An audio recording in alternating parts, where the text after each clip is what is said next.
નમસ્કાર, ગુજરાત ન્યૂઝમાં આપનું સ્વાગત છે અને લોકમંચ કાર્યક્રમ સાથે હું છું માલવી પટેલ। આજનો લોકમંચનો જે વિષય છે હોલ ટિકિટથી હોલ સુધી મિશન બોર્ડ 2026। કારણ કે હવે જે ધોરણ 10 અને 12ના જે વિદ્યાર્થીઓ છે તેમની પરીક્ષાને હવે એકદમ ગણતરીના દિવસો બાકી રહ્યા છે અને આગામી 26 ફેબ્રુઆરીથી જે પરીક્ષાઓ શરૂ થવા જઈ રહી છે ત્યારે સ્વાભાવિક છે કે વિદ્યાર્થીઓ છે થોડીક ગભરાટ અનુભવતા હોય છે। ખાસ કરીને વાત કરીએ તો હવે તૈયારીઓનો જે આખરી ઓપ છે તે આપી દેવામાં આવ્યો હોય છે, એટલે કે રિવિઝન કરવાનું જ બાકી હોય છે આ ક્ષણમાં અને ખાસ કરીને હવે માત્ર મેદાન મારવાની જ વાર હોય છે। કારણ કે આખું વર્ષ વિદ્યાર્થીઓ છે તે ખૂબ જ મહેનત કરતા હોય છે ને ઢાલ બનીને માતા પિતા તેમની સાથે ઊભા હોય છે, તેમને દરેક રીતે સપોર્ટ કરવાનો જે કોશિશ છે તે કરતા હોય છે। આ સાથે રાજ્યભરના લાખો વિદ્યાર્થીઓ છે જે બોર્ડની પરીક્ષા આપશે અને અત્યારે આ ફેઝ એવો તેમના માટે છે કે ભાઈ શું કરવું પરીક્ષામાં। આખરે કહેવાય ને કે હોલ ટિકિટ હાથમાં આવી ચૂકી છે, પરંતુ હવે જે બાજી મારવાની છે તે હોલ ટિકિટથી લઈને હોલ સુધી, એટલે કે હોલમાં જઈને બાજી મારવાની છે કે પરીક્ષા ખંડની અંદર પ્રવેશતાની અંદર જ એટલા સવાલો વિદ્યાર્થીઓની અંદર ઊભા થઈ જતા હોય છે અને ખાસ કરીને માતા પિતા પણ વિદ્યાર્થીઓને લઈને બાળકોને લઈને એટલા જ ચિંતિત જોવા મળતા હોય છે અને સ્વાભાવિક છે, કારણ કે માતા પિતાઓને ઘણી આશા અપેક્ષાઓ પોતાના બાળકો પાસેથી હોય છે। અને ખાસ કરીને આજના જે લોકમંચ છે તેમાં એટલું જ કહેવું કે પરીક્ષા છે અને હજી તો આ શરૂઆત છે, હજી તો તમે જેમ જેમ સ્ટેપ બાય સ્ટેપ આગળ વધશો જીવનની અંદર ઘણી બધી પરીક્ષાઓ આવશે, એટલે હારવાનું નથી। બસ કહેવાય ને કે જંગના મેદાનમાં ઉતરી ગયા છે ને બસ હવે પેપરને લઈને પેપરમાં બાજી મારવાની છે, તો ચોક્કસથી આખું વર્ષ જે મહેનત કરી છે તેને હવે કાગળ પર ઉતારવાનો આ સમય આવી ચૂક્યો છે, જેને હવે 6 દિવસ જ બાકી છે, એટલે કે 26 ફેબ્રુઆરીએ ધોરણ 10 અને 12ની પરીક્ષા છે તે શરૂ થશે। અને લોકમંચમાં આજે એ વિશે વાત કરવી છે ને આ વિશે સાથે આપણી સાથે વાત કરવા માટે જોડાયા છે ધવલ પાઠક, જેઓ શિક્ષણવિદ છે। આપનું સ્વાગત છે ધવલભાઈ લોકમંચ કાર્યક્રમમાં। ધન્યવાદ। મારી સાથે બીજા ગેસ્ટ છે નરેશ શાહ, જેઓ ઓલ ગુજરાત વાલી મંડળના પ્રમુખ છે। નરેશભાઈ, આપનું પણ સ્વાગત છે લોકમંચ કાર્યક્રમમાં। જી, અને સાથે છે ડોક્ટર સપના ભટ્ટ, જેઓ સાયકોલોજીસ્ટ છે। આપનું પણ સ્વાગત છે સપનાબેન। Thank you. જે રીતે હવે કહેવાય ને કે તૈયારીઓને આખરી ઓપ છે વિદ્યાર્થીઓ આપી દીધી છે, સાથે માતા પિતા પણ અત્યારે કહેવાય ને એકદમ ટેન્શનમાં જોવા મળતા હોય છે કે ભાઈ ઘરમાં એવો માહોલ ઉભા કરવા ઈચ્છતા હોય છે કે ભાઈ જેથી બાળક શાંતિથી ભણી શકે। આ સાથે ઘણી બધી કહેવાય ને કે ઘણી બધી એવી વાતો થતી હોય છે આ દરમિયાન, અને જે વિદ્યાર્થી છે તેના મગજ ઉપર કહેવાય ને કે ટેન્શન આવી જતું હોય છે, કારણ કે વાતાવરણ એવું હોય છે, એવો હાવ ઉભો કરી દેવામાં આવતો હોય છે। આસપાસના લોકો હોય કે પછી ઘરમાં પણ માત્ર પરીક્ષા પરીક્ષા પરીક્ષા, બસ એક જ ગુંજ સંભળાય છે કે ભાઈ મારા દીકરાને તો 10માની બોર્ડની પરીક્ષા છે, મારી દીકરીને તો 12માની બોર્ડની પરીક્ષા છે। જ્યારે આવું જ સાંભળવા મળતું હોય ત્યારે ચોક્કસથી વિદ્યાર્થી છે તે પણ ટેન્શન અનુભવે છે। પરંતુ આ બધાની વચ્ચે હવે એક વાલી તરીકે મારે પૂછવું છે, જે રીતે નરેશભાઈ, વાલીઓની અપેક્ષા વિરુદ્ધ જ્યારે કહેવાય ને કે બાળકો બોર્ડની પરીક્ષામાં ક્યારેક જે વિદ્યાર્થીઓ છે તે દબાણ અનુભવતા હોય છે, અને અત્યારે એ સ્ટેજ ઉપર છે વિદ્યાર્થીઓ જ્યારે બસ હવે કહેવાય ને કે હવે કાગળ પર ઉતારવાનું જ બાકી છે, જે પણ આખું વર્ષ મહેનત કરી છે તેને કાગળ ઉપર ઉતારવાની જ વાર છે, ત્યારે હવે અત્યારના સ્ટેજ ઉપર દબાણ વિદ્યાર્થીઓ કેવું અનુભવતા હોય છે? ચોક્કસ દર વર્ષે જે ગુજરાત માધ્યમિક શિક્ષણ બોર્ડની 10 અને 12ની એક્ઝામ જે લેવામાં આવે છે એ 10 અને 12ની એક્ઝામ જ કેમ 1 થી 12 ધોરણમાં બાળક જે ભણતું હોય છે એટલે 10મા ધોરણની 11મા ધોરણની કેમ નહીં, તો એમાં એક બેઝ એવો છે કે 10મા ધોરણથી બાળકની જે ઉંમર છે એ 16 વર્ષ થાય, બરાબર છે, અને 11 અને 12મું એટલે એનું લાસ્ટ જે શાળાકીય છે એ 12મું ધોરણ। ત્યાર પછી એ 12મા ધોરણની એક્ઝામ આપ્યા પછી સાયન્સ અને કોમર્સ જે એને નક્કી કરવાનું હોય છે એ નક્કી કરેલું હોય છે, અને એના પછી એની કેરિયરની શરૂઆત થાય છે કે એને આઈટીમાં જવું, એન્જિનિયરિંગમાં જવું કે મેડિકલમાં જવું કે કોઈ બીકોમ નો કોર્સ લેવો, શું કરવું, કોલેજ પસંદ કરવી, આ બધું 12 ધોરણ પછી એને એ લાઈન તૈયાર લેવાની હોય છે। હવે ભૂતકાળમાં કદાચ એવી વાત ઉઠી હતી કે ભાઈ એક બોર્ડ બંધ કરવું 10મું કે 12મું, પણ હજુ સુધી થયું નથી। હવે આ એક હાવ એવો અત્યારે વર્ષોની એક મા બાપે ઉભો કરી છે કે 10 અને 12મું બોર્ડ એટલે બહુ મોટો હાવ છે, પણ આમ જોવા જઈએ તો વર્ષોથી જ્યારથી એક્ઝામ લેવાય છે ત્યાંથી ગુજરાતનું જે પરીક્ષાનું જે મેથડ છે તેમાં મને લાગે છે ત્યાં સુધી આંશિક રીતે 20% જ બાળકો નબળા હોય છે, 80% બાળકો સારું રિઝલ્ટ લાવતા હોય છે। પણ મા બાપની જે અપેક્ષા હોય છે કે મારો બાળક 80 ઉપર લાવે, 90 લાવે, 95 લાવે, તો દરેક બાળકની એક થિંકિંગ, એક સોચ, એક એની ભણવાની ક્ષમતા, આ બધું દરેક બાળકનું અલગ અલગ હોય છે. એટલે આજના ડિબેટમાં લોકમંચમાં બહુ સરસ એક્ઝામ આપણી 17 તારીખથી ચાલુ થાય છે અને એ 15-16 દિવસ સુધી ચાલુ રહેશે.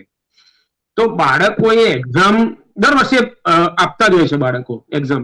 આ વખતે તમારું બાળક આવ્યું છે, મારી વાલીઓનું છે. તો મારી એક જ સૂચન લોકમંચથી છે કે આપના બાળકને એકદમ રિલીઝ થઈ જવા દો. એને જેટલું રિવિઝન સારું આવડે છે એટલું પહેલા કરવા દો. જેટલા પ્રશ્નો બાળકને આવડે છે પહેલા એ લખી નાખે અને શાંતિથી કોઈ પણ જાતનું ગૃહ એટલે મતલબ ઘરમાં મા બાપે એવું વાતાવરણ ઉભું કરવું જોઈએ કે બાળકને ઘરમાં પ્રફુલ્લિત રહે, એને માઇન્ડ ઉપર નહીં તો આટલા ટકા લાય, આટલા ટકા લાય. સાહેબ, એક બાળક સરસમાં સરસ પેપર લખીને બહાર આવશે. એટલે આપના લોકમંચના માધ્યમથી આજને મારે દરેક વાલીઓને કહેવું છે કે બાળકને આ 15 દિવસમાં તમારા ઘરનું માહોલ એટલું સરસ બનાવો કે એ બાળકને ભણવાની મજા આવે. તમે હમણાં સોશિયલ મીડિયા ટોટલી બંધ કરી દો ઘરમાં અને બાળકને તમે 2 કલાક આપો અને બાળકની પાસે રિવિઝન કરાવો. પેપર આવ્યા પછી, પેપર પહેલા તો બાળકનું નહીં પણ પેપર આવ્યા પછી બી એ પેપર લઈને દરેક મા બાપે એના રિવિઝનમાં એને શું લખ્યું છે, કેવી રીતે લખ્યું છે, તો સેકન્ડ પેપરથી એને કેવી રીતે આપણે ઇમ્પ્રુવમેન્ટ આપવું એ વાલીઓને આપણા લોકમંચના કાર્યક્રમમાં મારી એક બધા જ વાલીઓ સક્ષમ છે, હોશિયાર છે, પણ એઝ અ વાલી મંડળ તરીકે આજે મને ચાન્સ મળ્યો છે લોકમંચના. તો દરેક વાલીઓને મારી એક વિનંતી છે કે બાળકનું પેપર આવ્યા પછી એને રિવિઝન કરીને શાંતિથી બેસાડો. પ્રશ્ન પત્ર એને કેવી રીતે લખ્યા છે, જવાબો કેવી રીતે લખ્યા છે, બીજા દિવસનું એનું જે પેપર છે એને બી આપણે કેવી રીતે બાળક સાથે કરવું. તો મારા કહેવાથી એને બીજા 5%, 10%, 100% બાળકના મનમાં સારી અસર થશે, બીજું પેપર સારું જશે. અને એકદમ ફૂલ વાતાવરણ સાથે તમે બાળકને મોકલો. તમે બાળકને એટલું નહીં કહો કે મારે આટલા ટકા જોઈએ, બાળકને એની પર જ છોડી દો. તો બેન, મને લાગે છે કે દરેક બાળક સક્ષમ હોય છે અને 10-12 એક્ઝામ આટલા વર્ષથી જોઈએ છે અને રિઝલ્ટ ખરેખર ગુજરાતનું 10નું અને 12નું બોર્ડનું બહુ સારું આવે છે ગુજરાતમાં. આપણી પાસે આવું છું ફરીથી. ધવલભાઈ, સૌથી પહેલો સવાલ કે વિદ્યાર્થીઓના મનમાં મૂંઝવણો થતા સવાલો હોય છે કેટલાક કે ભાઈ બધું ભૂલાઈ ગયું એમ લાગે છે. ક્યારેક એવું થતું હોય છે કે માઇન્ડ એકદમ બ્લેન્ક થઈ જાય છે, હવે મને કશું જ નથી આવડતું એવું એ ફીલ કરે છે. એન્ડ ટાઈમ પર જયારે આવી સિચ્યુએશન થાય અથવા તો પેપર અઘરું નીકળશે તો સમય ખૂટશે તો આવું પણ ટેન્શન હોય છે. પેપર સ્ટાઇલને લઈને ટેન્શન હોય છે કે ભાઈ આવી રીતે પૂછાશે. ઘણું બધું કહેવાય ને કે મગજની અંદર વિદ્યાર્થીઓના ઘણા બધા સવાલો, ઘણી બધી મૂંઝવણો થતી હોય છે. અને અત્યારે એ સ્ટેજ છે કે હવે પરીક્ષા ખંડમાં ધ્યાનમાં રાખવાની જે બાબતો હોય છે, ખાસ કરીને કેટલાક વિદ્યાર્થીઓ છે ટેન્શનમાં હોલ ટિકિટ ભૂલી જતા હોય છે, ઘણી બધી વસ્તુ એવી ભૂલી જતા હોય છે. એટલે અત્યારે આ ફેઝ છે વિદ્યાર્થીઓનો કે એકદમ પરીક્ષા નજીક છે, કહેવાય ને કે માથે પરીક્ષા આવીને ઊભી છે. અને આ પ્રકારે જયારે વિદ્યાર્થી ફીલ કરે કે ભાઈ અત્યારે તો બધું આવડે છે, પરંતુ પરીક્ષાના 2 દિવસ પહેલા કદાચ એવું લાગે છે કે આ મને નથી આવડતું, એકદમ બ્લેન્ક થઈ જાય છે બાળક. હવે આવી સિચ્યુએશનમાં શું કરવું જોઈએ વિદ્યાર્થીઓએ? જી બિલકુલ. અને આપનો જે પ્રશ્ન છે એ પણ લગભગ વિદ્યાર્થીઓ છે આવા પ્રકારના પ્રશ્નો અમને પણ શાળા કક્ષાએ વિદ્યાર્થીઓ દ્વારા પૂછાતા હોય છે. સૌથી પહેલા તો ધોરણ 10 અને 12 ના તમામ વિદ્યાર્થીઓને હું આ 26 ફેબ્રુઆરીથી જે પરીક્ષા શરૂ થવા જઈ રહી છે એના માટે ખૂબ ખૂબ શુભેચ્છાઓ આપીશ. આ પરીક્ષાની વિશેષતા એવી છે, દર વર્ષ કરતા આ વર્ષની પરીક્ષા છે એ થોડી એવી લાંબી ચાલી રહી છે. એટલે કમ્પેરેટિવલી રજાના દિવસો એ વધારે એવા મળી રહ્યા છે. 26 તારીખે ધોરણ 10 નું પેપર, ત્યારબાદ 28 તારીખે, ત્યારબાદ સીધું બેઝિક મેથ્સ નું પેપર 6 તારીખે છે અને સ્ટાન્ડર્ડ મેથ્સ નું પેપર 9 માર્ચે છે. એટલે દિવસો બહુ સારા એવા મળી રહ્યા છે ને એ પણ અઘરા વિષયોની અંદર એમને પૂરતો સમય તૈયારી માટેનો, રિવિઝન માટેનો મળવાનો છે. એક વાત. બીજું જે આપે પ્રશ્ન પૂછ્યો એ બાબતે વિદ્યાર્થીઓને આવી ત્યારે ફિલિંગ આવે કે જ્યારે મને એન્ડ ટાઈમ પર યાદ નથી આવતું, બ્લેન્ક માઇન્ડ થઈ ગયું છે. આ એક સાહજિક દરેક વિદ્યાર્થીઓને આવી થોડી ફીલ આવતી હોય છે. આવા સમયે જ્યારે તૈયારી કરવા માટે બેસો ત્યારે થોડું આ સ્માર્ટ વર્ક ઉપર થોડું ધ્યાન એમને આપવું જોઈએ. અત્યારે વિદ્યાર્થીઓ એવો એક થોડો રોંગ ડિરેક્શનમાં એવો પ્રયત્ન કરતા હોય છે કે એ વિદ્યાર્થીઓ જે નથી ફાવતું એવા ચેપ્ટર્સને લઈને બેસતા હોય છે કે જે અત્યારે એ બધી બાબતોથી બચવું જોઈએ. એમને જેટલું ફાવે છે વિદ્યાર્થીઓને એના ઉપર વધારે સરસ રીતે રિવિઝન કરે અને એને જ એ પ્રોપરલી, હવે એમને ખબર જ છે વેઇટેજ અમારે કયા સેક્શન A થી લઈને E આ સેક્શનમાં અમારે પહેલો કયો સેક્શન એટેન્ડ કરવાનો છે અને પહેલા સેક્શનની અંદર કેટલા માર્ક્સનું છે અને એમાં કયા ચેપ્ટર્સમાંથી પૂછાવાનું છે. એટલે એને અત્યારથી એટલું નક્કી કરી લેવું પડશે કે એને પહેલો સેક્શન પેપરમાં જઈને કયા સબ્જેક્ટમાં કયો પહેલો એટેન્ડ કરવાનો છે.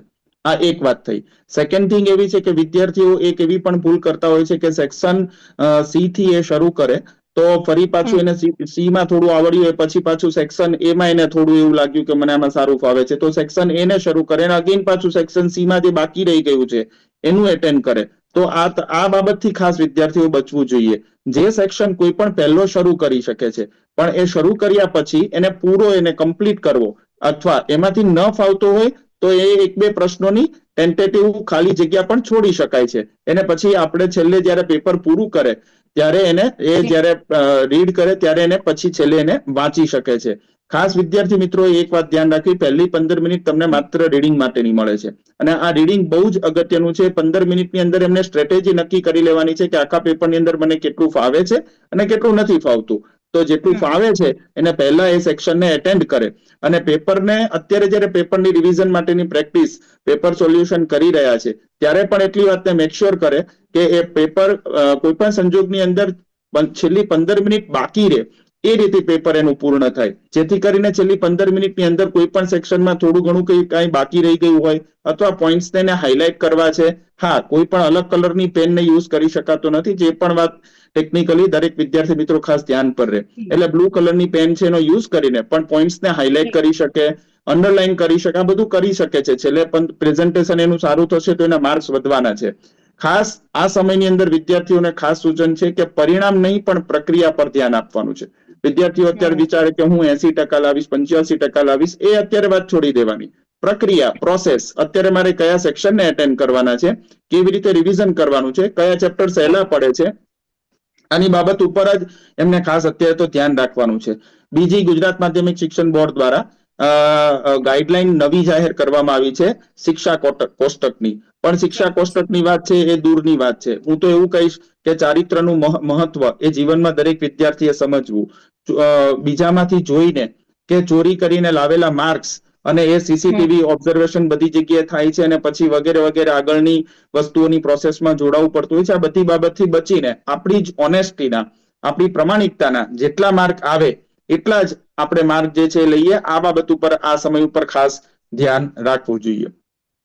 ચોક્કસથી. આપની સાથે સપનાબેન પણ જોડાયા છે, જેઓ સાયકોલોજીસ્ટ છે. સપનાબેન, અત્યારનો સમય એવો છે કે વિદ્યાર્થીઓ તણાવનો અનુભવ કરતા હોય છે, ત્યારે તણાવ મુક્ત પરીક્ષા આપવા માટે વિદ્યાર્થીઓએ શું કરવું જોઈએ? કારણ કે કહેવાય ને કે ડિપ્રેશનમાં જતા રહેતા હોય છે, એન્ડ ટાઈમે કશું યાદ નથી રહેતું, એવું પણ કેટલાક વિદ્યાર્થીઓ કહેતા હોય છે. અને વાલી તરીકે જે વાલીઓ છે તે સપોર્ટ પણ કરતા હોય છે કે ના, બધું આવડે છે, એકદમ રિલેક્સ થઈ જા, શાંત મનથી વાંચ અથવા તો રિવિઝન કર, આવું પણ ઘરમાં બનતું હોય છે. પરંતુ હવે તણાવ મુક્ત પરીક્ષા જો આપવી હોય, કારણ કે આવડે છે તો બધું જ, આખું વર્ષ દરમિયાન વિદ્યાર્થીએ મહેનત કરી હોય છે, પરંતુ કહેવાય ને કે મગજ ઉપર એક ભાર લઈને વિદ્યાર્થીઓ ચાલતા હોય છે અને એન્ડ ટાઈમે એવું ફીલ થતું હોય છે કે ભાઈ મને નહીં આવડે તો અધૂરું રહી જશે. તો આવા ઘણા બધા પ્રશ્નો હોય છે.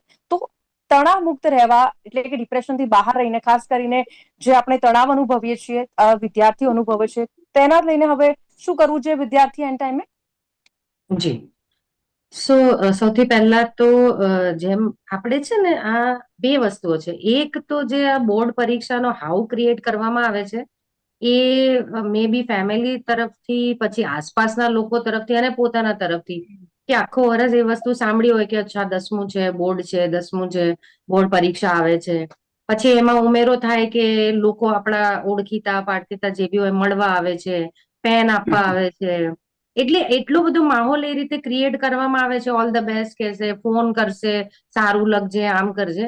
સો હું દર વખતે જયારે બી આ ટોપિક પર ડિસ્કશન થાય છે જે બી માધ્યમથી, તો હું એક સજેસ્ટ કરું છું પેરેન્ટને કે કદાચ તમારું સામાજિક જે પોઝિશન છે, સિચ્યુએશન છે, એમાં ઠીક છે, આ બધી વસ્તુઓ તમે લઈ લો, પેન તમે લઈ લો, કોઈ મળવા આવે છે તો બાળકને બોલાવો, 2 મિનિટ મળી લે, આતે એ એક્ઝામ પછીનો પ્રોગ્રામ રાખો, કારણ કે એના લીધે થોડું પ્રેશર ક્રિએટ થાય છે.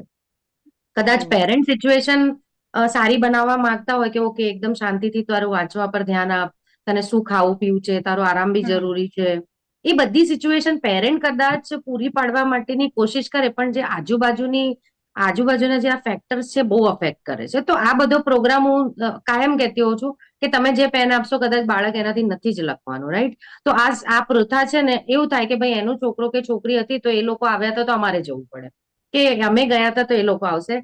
એમાં બહુ બધો ટાઈમ બાળકનો લાસ્ટ મિનિટનો બગડી જાય છે આ સામાજિક પ્રક્રિયા પૂરી કરવામાં. અને પ્લસ શું થાય છે, એક જાતનું પ્રેશર ક્રિએટ થાય છે.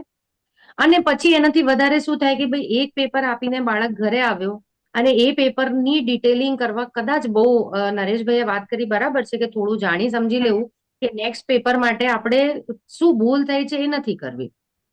પણ આખું પેપર જો આપણે જોવા જઈએ તો શું થાય, ઘણી વખત એવું પણ જોયું છે કે એક પેપર કદાચ થોડોક ઓછો સારો ગયો ને તો એની ઇમ્પેક્ટ નેક્સ્ટ એક્ઝામ પર પડે. માણસ વિચારતો થઈ જાય કે આમાં મેં આ ભૂલ કરી, આવું નતું કરવા જોઈતું, આમાં આટલા માર્ક્સ જોઈતા હતા આતે. તો એના લીધે પછી બીજી પરીક્ષા પર અસર થાય એના કરતા ઓકે આ પેપર પતી ગયું છે, બેઝિક તે તારી જાતે સમજી લીધું કે શું ભૂલ થઈ, ટાઈમ પ્રોપર ના સેટ થઈ શક્યો કે મારે કયો પાર્ટ પોર્શન પહેલા અટેન્ડ કરવા જેવો તો વાંધો નહીં. નેક્સ્ટ પેપરમાં આપણે ધ્યાન રાખી અને આ વસ્તુને અત્યારે આપણે સાઈડ રાખીએ છીએ. બીજું સારો માહોલ ક્રિએટ કરવા માટે કે આપણને ખબર જ છે કે બાળકે શરૂઆતથી જે આટલા પ્રેશર હોય કે ના આપ્યું હોય કે ના આપ્યું, પ્રેશર તો છે 10મા 12માનું, તો બાળકે તૈયારી તો કરી જ છે. આખો વર્ષ એને ઓરલી પણ લર્ન કર્યું છે, ક્લાસીસમાં જતો હોય કે પોતે કરતો હોય તો લખીને પણ લર્ન કર્યું છે. અને મેજરલી કે જ્યારે વ્યક્તિને લર્ન કરતો હોય તો એનો પર્પઝ એક જ હોય છે કે જ્યારે એ પેપર લખવા બેસશે તો ક્યાંક ને ક્યાંક એને જે લર્ન કર્યું છે એને યાદ આવી જ જવાનું છે, રાઈટ? એટલે એક્ઝામ ફોબિયા જોવા મળતો હોય છે આ સમય પર કે વાંચેલું યાદ નથી રહેતું. એવું કેમ થાય છે? કેમ વાંચેલું યાદ નથી રહેતું? એક્ઝામ રાઈટ, એકચ્યુઅલી એમાં એવું નથી હોતું. લાસ્ટ મિનિટ પર એ શું કરવા જાય કે આ બી વાંચવું છે, આ બી વાંચવું છે, આ બી વાંચવું છે, આ બી કરી લે. તો એના માટે જેમ ધવલભાઈએ બરાબર વાત કરી કે લાસ્ટ મિનિટ પર જે આપણને બેસ્ટ આવડતું હોય એનું રિવિઝન, અને જે આપણને લાગે છે કે ઓકે હું કરી શકીશ એનું રિવિઝન, એના બદલે જે પોર્શન પહેલાથી જ લાગતું હતું કે મને નથી જ ફાવતું, નથી જ સેટ થતું, અને જબરજસ્તી એને કરવા ગયા ને નહીં થયું, એને લઈને બેસીએ ને તો વધારે સ્ટ્રેસ, ટેન્શન, એન્ઝાયટી ક્રિએટ થાય કે આ તો મને યાદ નહીં જ આવે. તો એના બદલે ફોકસ જે આપણે સારી રીતે પ્રિપેર કર્યું છે, જે આવડે છે, જે કોન્સેપ્ટ ક્લિયર છે, એને જ આપણે લઈને બેસીએ ને તો એક જાતનું પેલું કોન્ફિડન્સ પેપર લખતી વખતે શરૂઆતમાં આવી ગયું કે ઓકે ના આટલું સરસ મને આવડ્યું છે તો આગળ તો એ કદાચ કોશિશ કરીને એ પણ આવી શકે. અને રિયાલિટી ચેક એટલા માટે કરી લઈએ કે ભાઈ મને ખબર છે કે મારે 100 માર્ક્સની તૈયારી નથી જ કરવી, હું 90 માર્ક્સની તૈયારી કરીશ. 10 માર્કનું જે મને નથી સેટ થતું એને સાઈડ પર મૂકી દો, તો 90 માંથી જે બેસ્ટ હું કરી શકું એ લાવવા છે. એ 100 માર્કની તૈયારીમાં બધું જ કરવા જવામાં સ્ટ્રેસ વધારે ક્રિએટ થાય, અને લર્ન કર્યું હોય અને એનું રિવિઝન ના થઈ શકે તો એ પાર્ટ કદાચ ભૂલી જવાનું કે ના યાદ આવવાના ચાન્સીસ વધી જતા હોય છે. ચોક્કસથી. નરેશભાઈ, વાલીઓ ઘણી વખત પ્રોત્સાહનના નામે અજાણતા જ બાળકો પર જે દબાણ વધારી દેતા હોય છે, અને આ બંને વચ્ચેની જે પાતળી રેખા છે એ ઓળખવી ખૂબ જ મુશ્કેલ બની જાય છે. વાલીઓને એવું લાગતું હોય છે કે હું પ્રોત્સાહન આપી રહ્યો છું, પરંતુ અજાણતા જ વિદ્યાર્થીઓ પર જ્યારે દબાણ વધી જતું હોય છે, અને ખાસ કરીને આસપાસના પાડોશી અથવા મામા માસીના છોકરાઓનું ઉદાહરણ સરખામણી કરતા હોઈએ છીએ એક વિદ્યાર્થીની બીજા વિદ્યાર્થી સાથે, ત્યારે ચોક્કસથી તેમની ઉપર દબાણ ઊભું થતું હોય છે. ત્યારે તેને લઈને શું કહેશો? કારણ કે અત્યારે આ સ્ટેજ એવું છે, અને આપણે ઘણા બધા કિસ્સા પણ જોતા હોય છે, પેપર સારું નથી ગયું અને કહેવાય ને કે વિદ્યાર્થી સ્ટ્રેસમાં આવી જાય છે, અને એ જ મગજમાં એને રમ્યા કરતું હોય છે, અને ક્યાંક કહેવાય ને કે એવી ઘટનાઓ પણ બનતી હોય છે, કદાચ માતા પિતાએ રોવાનો પણ વારો આવતો હોય છે. તો હવે આ બધું જે છે માતા પિતાએ ખાસ ધ્યાન રાખવું પડશે. જો હું બેઝિક તમને સમજાવું કે હું તો વાલી મંડળ છેલ્લા 20-25 વર્ષથી છું. બાળકનું શું થાય છે કે બાળકને સ્કૂલમાં જે ભણાવતા હોય છે માધ્યમિક શિક્ષણ બોર્ડનું, એ પછી દરેક મા બાપને મગજમાં એવું છે કે 10 12 બોર્ડ આવે એટલે એનું ટ્યુશન રાખો. ટ્યુશનમાં પાછું એને ભણાવવાના શિક્ષકો અલગ હોય, સ્કૂલમાં એના શિક્ષકો અલગ હોય, રાઈટ? અને જે શિક્ષિત મા બાપો છે એ બી પાછું ઘરે અમુક બાળકને 10મું બોર્ડ આવે, 10મું 12મું બોર્ડ આવે એટલે એની મમ્મી પપ્પા પાછું ઘરમાં અલગ કરાવે. એટલે આ 3 વસ્તુમાં બાળક ફસાય છે. બહુ હું તમને પ્રેક્ટિકલી વર્ષોથી આ જોઉં છું. સ્કૂલનો શિક્ષક, ક્લાસનો શિક્ષક અને મા બાપ ઘરના, આ 3 વસ્તુમાં 14 વર્ષના બાળક કે 15 વર્ષના બાળકની જે માઇન્ડ છે એની અંદર આ લોકો એટલું બધું એના માઇન્ડમાં એ કરી નાખતા હોય છે વાલીઓ. હું અત્યારે જે આપણે ડિસ્કસ કરીએ વાલીઓ માટે જ કરું છું.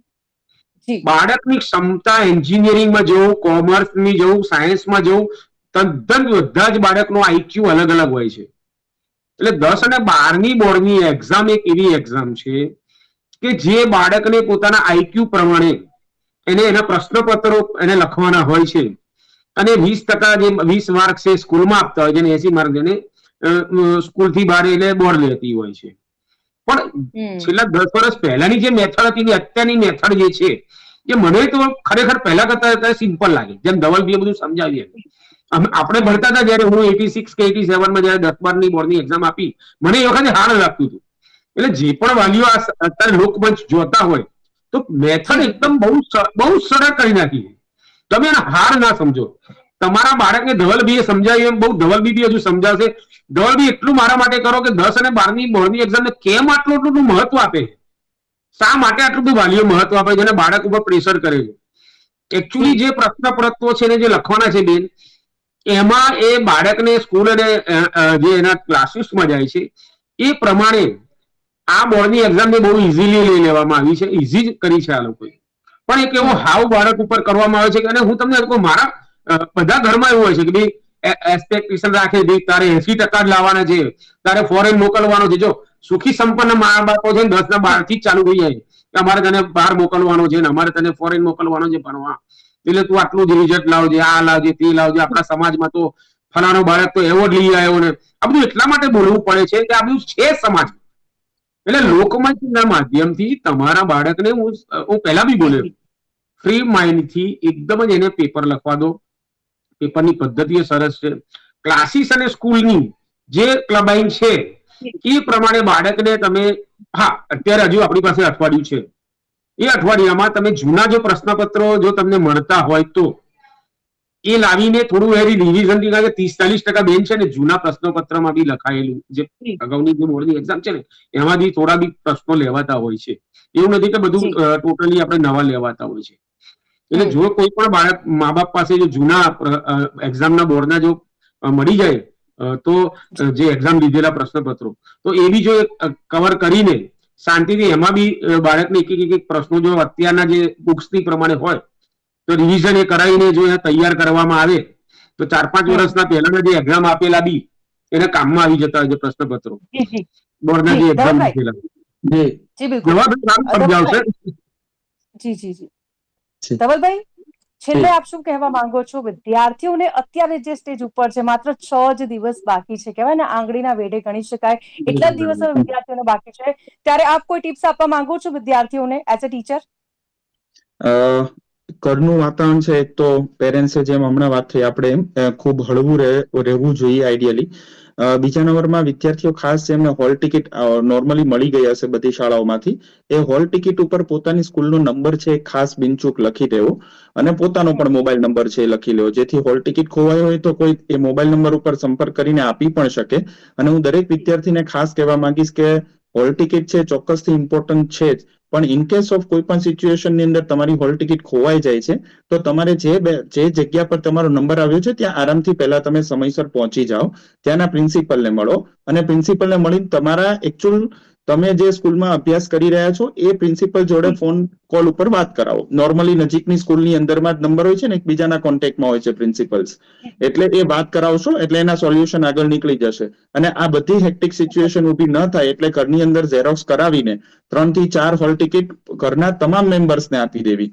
પ્લસ ઘરેથી નીકળવાનો સમય આપણે જે પહોંચવાનો સમય છે ટ્રાફિક અને બધાનો અભ્યાસ કરીને મિનિમમ અડધી કલાક વહેલા પહોંચી જઈએ. આ બહુ જ જરૂરી બાબત છે. આ તમામ બાબત જે છે, અને ખાસ વિદ્યાર્થીઓ પેપર પૂરું કરે એટલે પેપર સોલ્યુશન ન કરવું. વિદ્યાર્થી અહીંયા આપણે ચર્ચાની સમાપ્તિ કરીએ છીએ. Thank you very much. આપ ત્રણેય ગેસ્ટ તમારી સાથે જોડાયા, ધવલભાઈ, નરેશભાઈ અને સપનાબેન, આપનો ખૂબ ખૂબ આભાર ચર્ચામાં ભાગ લેવા માટે. તો જે રીતે પરીક્ષાને લઈને વિદ્યાર્થીઓમાં ક્યાંક ગભરાહટ જોવા મળતી હોય છે, ક્યાંક ટેન્શન જોવા મળતું હોય છે, પરંતુ ડરવાની બિલકુલ જરૂર નથી. જે રીતે ધવલભાઈએ જણાવ્યું છે અને ખાસ કરીને સપનાબેને પણ કીધું છે, અને વાલી તરીકે નરેશભાઈ પણ આપણી સાથે જોડાયા હતા, તેમના દ્વારા પણ કહેવામાં આવ્યું છે કે કેટલીક વાતો છે જો વિદ્યાર્થીઓ તેનું પાલન કરશે અને તે જ રીતે જો પ્રેક્ટિસ કરશે, રિવિઝન કરશે તો ચોક્કસથી કહેવાય ને કે ડરવાની બિલકુલ જરૂર નથી. આ એ જ સમય છે જેને હવે આખું વર્ષ તમે મહેનત કરી છે ને, તો હવે બસ અને પેપર પર કંડારશો. તો હાલ લોકમંચ કાર્યક્રમમાં બસ આટલું જ. ફરીથી મળીશું નવા વિષય સાથે. હાલ મને આપશો રજા. નમસ્કાર.